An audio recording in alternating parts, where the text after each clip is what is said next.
तो हेलो दोस्तों, आप सभी लोग कैसे हो। आप सभी लोगों का स्वागत है हमारे यूट्यूब चैनल जीवन एमटीएच पर। चलो बात करते हैं क्वेश्चन की।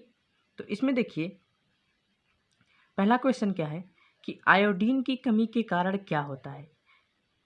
अवटु अतिक्रियता, मिजेट, घेंघा रोग, मधुमेह। तो इसमें क्या होता है, इसमें ऑप्शन सी सही है। क्या होता है, आयोडीन की कमी के कारण घेंघा रोग होता है। ठीक, चलो ये देख लेते हैं। दूसरा क्वेश्चन है, पोलियो रोग से प्रभावित अंग है। तो पोलियो से प्रभावित अंग कौन सा है। इससे प्रभावित अंग है यकृत। कौन सा है, यकृत। पोलियो से कौन सा अंग प्रभावित होता है, यकृत प्रभावित होता है, यानी कि लीवर। ठीक, ये देखिए तीसरा क्वेश्चन क्या है, आर्निथोलॉजी में किसका अध्ययन होता है। आर्निथोलॉजी में, तो आर्निथोलॉजी में पक्षी का अध्ययन होता है। ठीक, आर्निथोलॉजी में किसका अध्ययन होता है, पक्षी का अध्ययन होता है।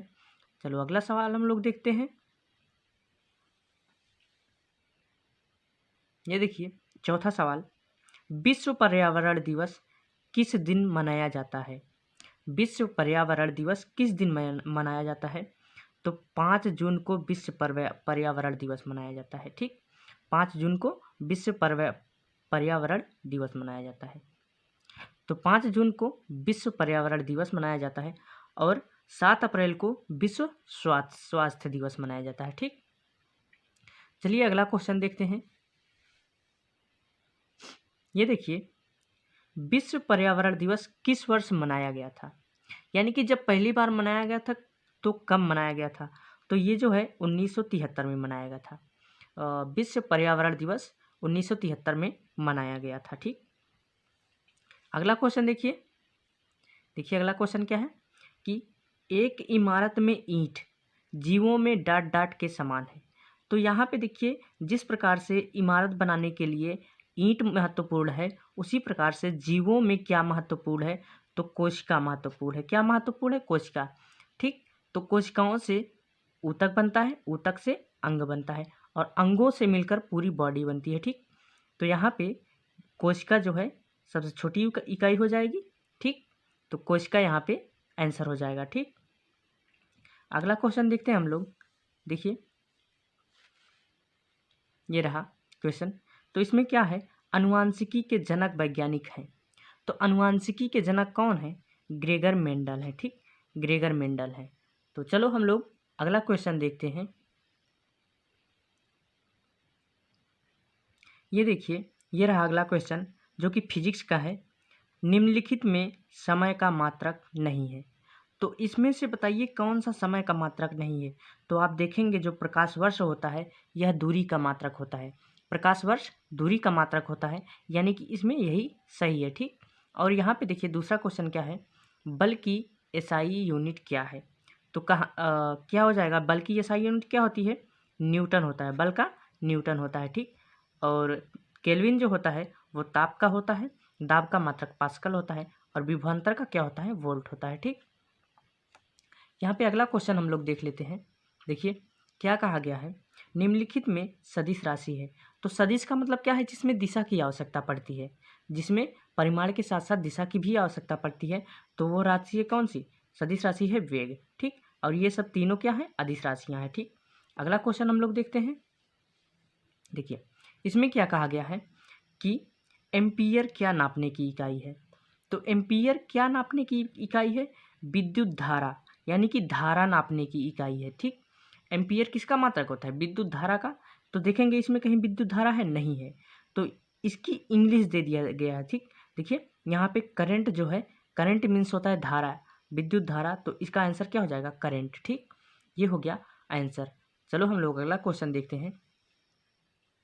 देखिए क्या कहा गया है, सूर्य की ऊर्जा उत्पन्न होती है, यानी कि सूर्य के पास जो ऊर्जा होती है वो कैसे उत्पन्न होती है। ठीक, सूर्य के पास जो ऊर्जा होती है कैसे उत्पन्न होती है, तो वो जो उत्पन्न होती है वो नाभिकीय संलयन से उत्पन्न होती है। ठीक, सूर्य की जो ऊर्जा उत्पन्न होती है वो नाभिकीय संलयन से उत्पन्न होती है। ठीक, अगला क्वेश्चन देख लेते हैं। ठीक, देखिए ये रहा अगला क्वेश्चन। ठीक, तो यहाँ पे देखेंगे क्यूसेक से क्या मापा जाता है।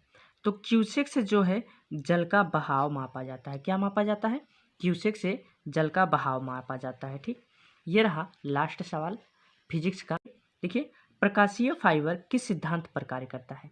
तो प्रकाशीय फाइबर जो होता है वो जो है पूर्ण आंतरिक परावर्तन के सिद्धांत पर कार्य करता है। ठीक, यहाँ पे प्रकाशीय फाइबर कभी कभी न देके प्रकाशीय तंतु दे देता है। ठीक, तो प्रकाशीय तंतु या प्रकाशीय फाइबर दे तो आपको क्या आंसर करना है? पूर्ण आंतरिक परावर्तन। ठीक, तो चलो हम लोग अगला क्वेश्चन देखते हैं। ये देखिए, ये रहा क्वेश्चन। तो क्वेश्चन क्या है, हम लोग क्वेश्चन को पढ़ते हैं। निम्नलिखित में से किस पदार्थ में ऑक्सीजन नहीं है? तो इसमें से बताइए किस में ऑक्सीजन नहीं है? तो जो है मिट्टी के तेल में ऑक्सीजन नहीं होता है। ठीक, मिट्टी के तेल में ऑक्सीजन नहीं होता है। और सोडियम धातु जो होता है मिट्टी के तेल में ही रखा जाता है। क्यों? क्योंकि इसमें ऑक्सीजन नहीं होता है। और ऑक्सीजन अगर सोडियम जो है ऑक्सीजन के संपर्क में जाता है तो यह जो है जल जाता है, यानी कि जलने लगता है, इसमें जो है आग लग जाती है। इसीलिए हम लोग जो है सोडियम को मिट्टी के तेल में रखते हैं कि मिट्टी के तेल में जो है ऑक्सीजन नहीं पाया जाता है। ठीक, तो इसमें देखिए दूसरा क्वेश्चन, निम्नलिखित में से यौगिक कौन सा है? ठीक, तो यौगिक क्या होता है? यौगिक जो होता है तत्वों का मिश्रण होता है। ठीक, क्या होता है? जब तत्व मिलते हैं तो यौगिक बनता है। ठीक, तो यहाँ पे देखेंगे अमोनिया NH3, यहाँ पे दो तत्व मिले हैं, नाइट्रोजन और हाइड्रोजन। तो ये क्या हो गया?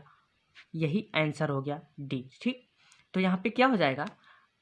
डी आंसर हो जाएगा। ठीक, यहाँ पे अगला क्वेश्चन देखते हैं कि वायु निम्नलिखित में से क्या है? तो आप देखेंगे वायु जो है यह जो है पदार्थों का मिश्रण होता है। ठीक, तो ये क्या हो जाएगा? मिश्रण हो जाएगा। और मिश्रण क्या होता है? जब पदार्थ निश्चित अनुपात में मिलते हैं तो वहाँ पे क्या होता है? मिश्रण होता है। ठीक, ये देख लीजिए, अगला क्वेश्चन देख लीजिए, क्या है कि न्यूट्रॉन, सॉरी यहाँ पे ना नहीं होना चाहिए, न्यूट्रॉन का पता लगाने वाले वैज्ञानिक का नाम।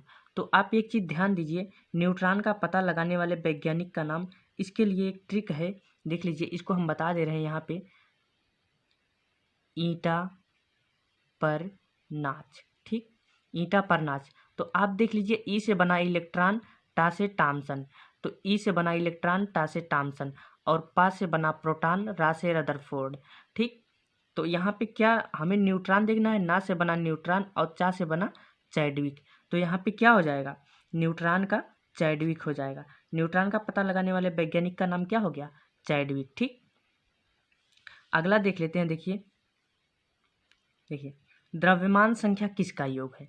तो आप यहाँ पे देखिए, द्रव्यमान संख्या जो होता है, देखिए परमाणु में कोई परमाणु जैसे हैं, ये मान लीजिए ये कोई परमाणु हो गया। ठीक, इसमें जो है न्यूट्रॉन प्लस प्रोटॉन होता है। ठीक, न्यूट्रॉन और प्रोटॉन होता है, और इसके बाहरी कक्षा में इलेक्ट्रॉन चक्कर लगाता है। तो न्यूट्रॉन और प्रोटॉन का योग होता है क्या? द्रव्यमान संख्या। तो कहाँ पे न्यूट्रॉन और प्रोटॉन है? देखिए यहाँ पे तो है नहीं, इलेक्ट्रॉन है। इलेक्ट्रॉन में द्रव्यमान संख्या में इलेक्ट्रॉन तो पाया नहीं जाता, ये कैंसिल हो गया और ये कैंसिल हो गया, क्योंकि इलेक्ट्रॉन नहीं पाया जाता। और केवल प्रोटॉन नहीं होता है, न्यूट्रॉन और प्रोटॉन होता है। ये सही हो गया। ठीक, ये डी वाला आंसर आपका सही हो गया। ये देखिए, इसमें क्या कहा गया है कि यूरेनियम 92235 में प्रोटॉनों की संख्या बताइए। ठीक, तो एकदम इजी है ये। अगर किसी तत्व में इलेक्ट्रॉन, प्रोटॉन और न्यूट्रॉन की संख्या पूछ ले तो आप एक चीज़ ध्यान दीजिए, इसे हम कहते हैं परमाणु क्रमांक, और ये जो होता है इलेक्ट्रॉन और प्रोटॉन के बराबर होता है। ठीक, यानी कि यहाँ पे इलेक्ट्रॉन की संख्या कितनी आ गई? 92 आ गई, और प्रोटॉन की संख्या भी 92 आ गई। ठीक, 92 आ गई। तो इसमें कौन सा आंसर हो जाएगा? ए आंसर हो जाएगा। अगर इतना ही नहीं, आपको अगर न्यूट्रॉन की संख्या पूछ ले तब क्या करना है आपको? न्यूट्रॉन की संख्या अगर पूछे तो इसमें से इसे कहते हैं परमाणु भार। परमाणु भार में से इसको घटा दीजिए, यानी कि 235 में से हम क्या करेंगे? 92 को घटा देंगे, जो आएगा वही हो जाएगा न्यूट्रॉन की संख्या। ठीक, तो देखिए यहाँ से 5 में से 2 जाएगा 3 हो जाएगा, और यहाँ से देखिए 13 में से 9 जाएगा 4 हो जाएगा, और ये 143 जो है न्यूट्रॉन की संख्या। ठीक, इसी प्रकार से हम लोग इलेक्ट्रॉन, प्रोटॉन और न्यूट्रॉन की संख्या ज्ञात कर लेंगे। बस आज का वीडियो जो है 20 क्वेश्चन के लिए ही था। अगर आप इसी प्रकार के क्वेश्चन को हल करना चाहते हैं तो आप हमारे चैनल को सब्सक्राइब कीजिए और हमारे चैनल को सपोर्ट भी कीजिए। थैंक यू सभी का।